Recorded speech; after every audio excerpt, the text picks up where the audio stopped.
Hello and welcome to Traditional Painting the Digital Way. This is where I use digital painting apps to teach traditional painting techniques.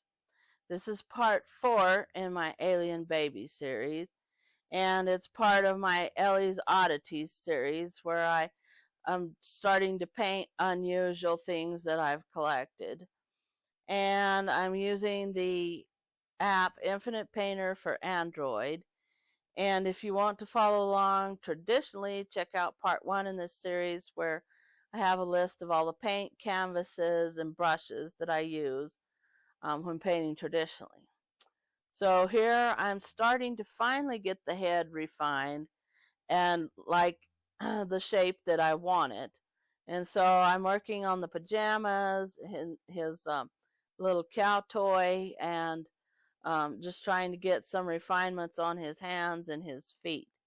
So I'm working on the wrinkles right now on his little cow pajamas. And I'm adding some purples to the sleeves to give it the look of wrinkles there. And you want to go ahead and add purple or blue or something for the shadow color on a white garment.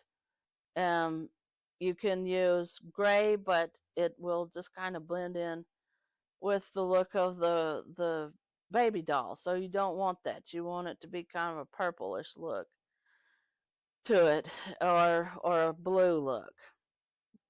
And so I'm choosing to use purple for my shadow color.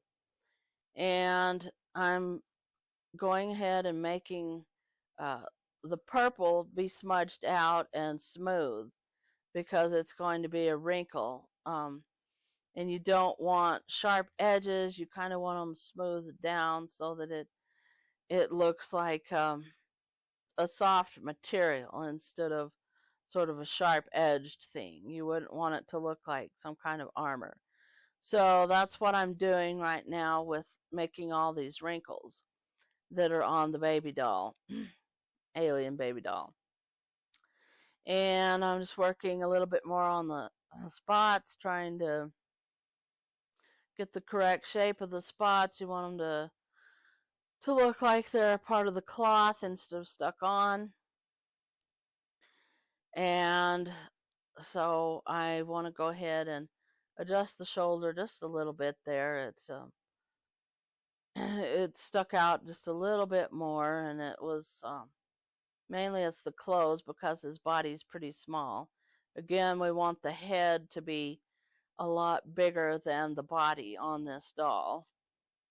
And then I'm just kind of working on the sleeves again, and I'm using a lighter highlight to add more layers to show the wrinkles. Still not using pure white, but I do want kind of an off-white color, but we still want it lighter than the layers that we've been previously using. And so I'm kind of working on the uh, highlights on the arms here. I want to try to get the fingers correct. And again, he only has 3 fingers and a thumb. So I want to add a highlight along the edge of the fingers to show that it's some depth there. And so I'm trying to get that look correct. And then I wanted to add a little bit more of some green highlights on his head. Just again, I wanted to add the greenish colors to give variation to his skin and not make it just look gray and flat. We want it to look like it's got depth to it and that it's got texture to it and that there's the little spots that are on him. You want to add the little purple spots that are on him and just go ahead and smooth those in, and that gives it the three-dimensional look because you're only adding it on in certain places where the brow is ridged and there's a bulge on top of his head, and that just goes to give it a three-dimensional look, which is the same technique that you would use if you were just painting a vase of flowers or some kind of a pot for still life. because basically this is just a still life painting that I'm doing. It just has a different subject than a traditional still life. And then here I'm trying to add a little bit of shadows there where his arm crooks against his body, and I'm using the purple color, and I'm trying to get the thumb correct. Now, this is not human proportions, but it's kind of based on them. Again, as I've talked in the previous parts of this video, that it's a little bit distorted, but it still kind of follows human anatomy. So you kind of want to do that. And so anyway, I'm trying to smooth in some of the fabric around the hands to give it the shape. So I'm working on the spots, working on the white color of the fabric, trying to get the wrinkles going. And this also works to try to get the shape of the cow plushie toy. And so I'm working a little bit more on adding the dark spots. There's some spots on his pajamas there on the leg on the right side.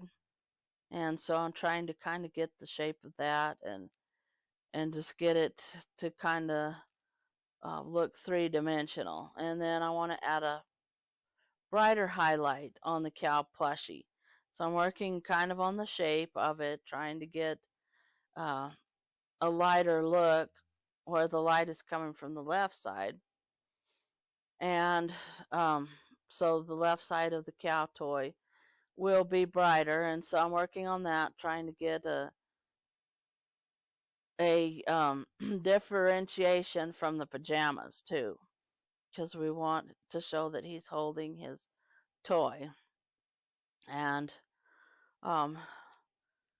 so maybe in hindsight I should have got a different cow plush maybe, or something, but I liked the spotted I liked the spotted cows, and I liked his spotted pajamas, so I thought that'd be cute. But possibly I should have gone with a brown cow or some other different color, but anyway, I didn't. And so you just learn things when you set things up and try to paint them. You end up learning how to deal with it. And so here I'm just trying to make it a brighter white than the pajamas, and leave the pajamas in kind of a darker off-white color. And so then the cow will show up more using a lighter highlight and a brighter white color. And you can do this, if you're following along traditionally, with white acrylic gesso and just a touch of orange, cadmium orange light. And that will make it brighter and will give it a lighter look. So that's what I'm doing, just kind of working on the cow's body, trying to get her stomach and her feet, her legs, and the spots that are on her. And I've got his hands around, his hands are curved, so you can actually put things in them, and they don't move. He's a hard plastic doll, but they're curved where you can set things in them, and it looks like he's holding them then. So that's what I'm trying to work on here, trying to get that look there using lights and shadows. And then here I wanted to go ahead and start adding the spots back on the cow. And that looks better now. It looks more three-dimensional because I have lighter color on the left side, and I have left some of the darker gray on the right side. And then I've kind of given it a little bit of an edge with some of the purplish grayish color, and you have to do that, but don't leave the line. Smudge it in, soften it, so that it looks like it's a fur plushie type of a material there. So that's what I'm working on. And I also put in the the nose and the mouth with some pink colors, and the inside of the ears. Added that on the cow plushie as well. And then I was working a little bit more on the sleeves and hands of the alien baby doll, and trying to get uh, the darker shadows between his fingers. You can use a really dark purple or dark gray there. He's got his hand over some of the spots that are on his cow plushie, so some of that will show through between his fingers, and that just works to give it a better depth there. But again, you want to soften all those lines out. You don't want all those lines to be to be sharp, because this is a painting and we want it to look more three-dimensional. If you're doing a drawing, then you would just leave the lines in, but we're trying to do a painting and we're trying to do soft edges, and so I'm working on trying to get the color of his pajamas and add that on to the other side. Again, it's an off-white color. It's not a really bright color. And so I'm working on his fingers, trying to get the shape of them correct by using the colors that'll be underneath him, which is the white of the cow plushie. And so I'm just trying to get sort of the color, the grayish color, kind of a greenish gray for his hands too, because you want his hands to match his head. So you need to scatter out the purple in his hands and on his feet. And so here I'm working on the toes of his feet, and he's only got 3 toes. So I'm trying to get the highlights on that, and I'm using the light green color for the highlight, and that way it matches his head. And they call that color continuity, where you scatter some of the same color throughout the whole painting, so that it it just kind of matches and matches your whole painting there. And so I'm working on the shape of the other foot on the left side, trying to get the toes there, and the the shape of his foot. It's close to human, but the thing that makes it non-human is just the 3 toes. And so I'm trying to get that done and add the little shadows around the foot will help give the shape. And the shadows will be like the leg of the pajamas there. And so you want to go ahead and add that there. And you can also add some dark color, background color, to fix the shape of his feet. And I need to cover up some of that gray that was left from before when I changed the size of his body. So I'll have to go back and fix that. But again, that's why you do everything on a separate layer, so you can either erase it or paint over it. So I'm just kind of working on the feet, trying to get that shape correct, and a little bit more on the fingers of his hand, trying to use the highlights, the darks, and the lights to get the shape of his hands as well. And again, I'm using kind of that light grayish highlight for his hands. And if you're following along traditionally, you'd use a number 3 brush for this, probably, or a script brush, something that is thin and round. And you would probably take your grayish mixture of burnt umber and ultramarine blue and add just a touch of Hooker's green in it with a lot of white acrylic gesso. And that will give you this really light green color that I'm using as a highlight to do his hands and his feet. And so again, you just have to kind of treat this like a portrait or a still life painting, and try to get the shapes that you see on there, and just keep working at the details. And again, it's no different than any other painting. Even though the subject may be strange, you're still following the shape of the darks and the lights that you have on your subject. So that's what I'm working on this side of the pajamas. We're just trying to get kind of the darks and lights and show that that's the edge of the pajamas on his feet there, and uh, just highlight the edge so that it shows the three-dimensional look that he's got his feet sticking out of the legs on the pajamas. And so you keep the dark purplish color, and I could have thrown in some blue too, but I just kept it with this theme of purples, greens, and sort of grayish, and then black and white, just to keep some overall color to your painting. You can have color themes in your paintings, like you can have a purplish hue to your paintings, or you can have a yellowish hue. Sometimes you want a tint to your painting, sometimes you don't, but sometimes you kind of want an overall look to your painting to have these tints, these color tints. They just work together better if you keep them kind of in the same color family.